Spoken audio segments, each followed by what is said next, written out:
ఒక రాజకీయ పార్టీని జనాల్లోకి బలంగా తీసుకెళ్లాలంటే పక్కా ప్లాన్ ఉండాల్సిందే. జనాల్లో నిలబడాలి, కలబడాలి, ప్రజా సమస్యలపై ఉద్యమాలు చేయాలి, పార్టీ కేడర్ ని మొబిలైజ్ చేయాలి.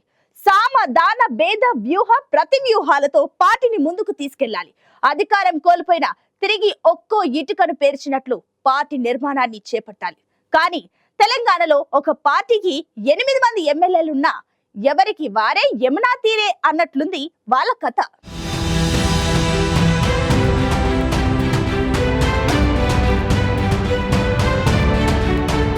తెలంగాణ అసెంబ్లీలో అప్పులు, కేసులు, అరెస్టుల వ్యవహారం వింటర్ సెషన్స్ ని వేడెక్కిస్తోంది. ముఖ్యంగా కాంగ్రెస్, బీఆర్ఎస్ మధ్య మాటల యుద్ధం నడుస్తోంది.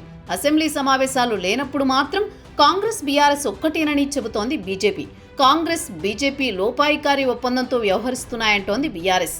బీజేపీ, బీఆర్ఎస్ ఒక్కటే అని కాంగ్రెస్ విమర్శలు చేస్తోంది. ఇక అసెంబ్లీ సెషన్స్ మొదలయ్యాక మాత్రం బీఆర్ఎస్, కాంగ్రెస్ల మధ్య మాటల యుద్ధం విరామం లేకుండా సాగుతూనే ఉంటోంది. బీజేపీ మాత్రం సభలో ఆ పార్టీ సభ్యులు ఉన్నారా లేరా అన్న అనుమానం వచ్చేలా వ్యవహరిస్తోంది. బీఆర్ఎస్లో పోయినోళ్లు పోగా మిగిలిన వాళ్ళు టీం వర్క్ చేస్తున్నారు. సభలోనైనా బయటైనా బీఆర్ఎస్ ఎమ్మెల్యేలు సమన్వయంతో కలిసికట్టుగా నడుస్తున్నారు. అయితే బీజేపీ సభ్యులు మాత్రం అప్పుడొకరు వస్తారు, ఎవరి దారిన వాళ్ళు వెళ్ళిపోతుంటారు.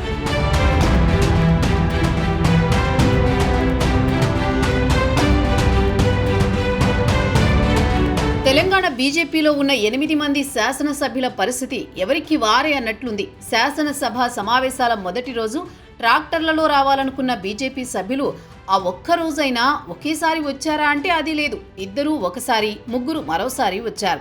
మిగిలిన వాళ్ళు ఎప్పుడొచ్చి వెళ్లిపోయారో తెలీదు.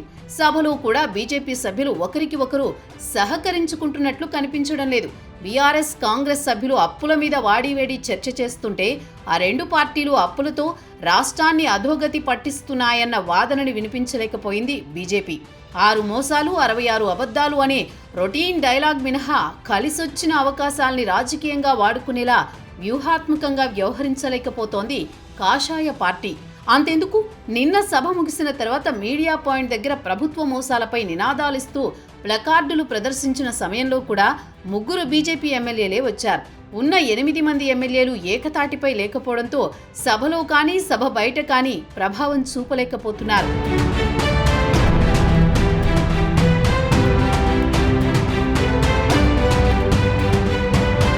తెలంగాణ అసెంబ్లీలో 8 మంది బీజేపీ శాసనసభ్యులున్నారు. 119 అసెంబ్లీ స్థానాల్లో ఆ పార్టీ 8 సీట్లు గెలుచుకోవడం చిన్న విషయమేం కాదు.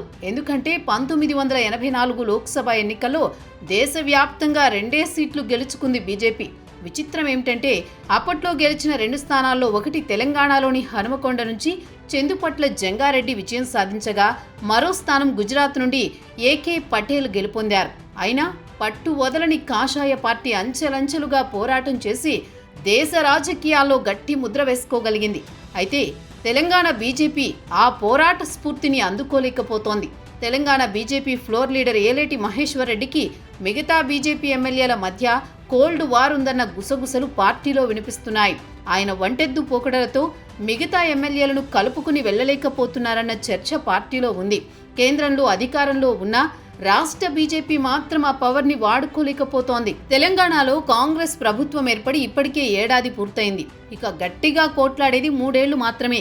ఈ 3 ఏళ్ల కాలంలో తెలంగాణ సమాజానికి దగ్గరయ్యేలా కాషాయ పార్టీ ఫైట్ చేస్తుందో, అస్త్ర సన్యాసం చేస్తుందో చూద్దాం.